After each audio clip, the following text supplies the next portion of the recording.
Soft tissue sarcoma is staged based on tumor size, whether or not it spread to lymph nodes, and whether or not it has metastasized to a site different than its site of origin. The fourth component is grade, and that is determined by how a pathologist describes the cancer under the microscope. The overall stage is governed by size, lymph node status, grade, and metastatic site. T stage refers to size, and it's typically broken up into 5 centimeter intervals, and it's staged T1 to T4.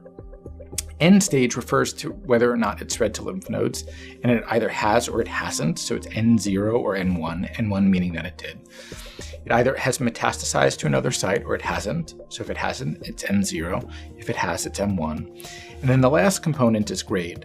And sarcomas are typically graded grade 1, 2, or 3, grade 3 being the highest and the most aggressive, and that's a function of how the pathologist describes it under the microscope.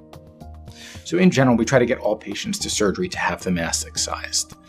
What follows after surgery, after we've done an assessment of how big the tumor is, and if it's spread to lymph nodes, is to determine whether or not they need radiation. And there we look at both the grade and whether the surgeon got it all out, and the size. So in general, for tumors that are bigger than 5 centimeters and are of intermediate to high grade, we tend to give radiation after. So we're looking at those variables from surgery to understand what the next step is. The staging system does not account for what type of sarcoma you have. We know some are more benign than others. And so as a patient, it's important to know what type of soft tissue sarcoma you have.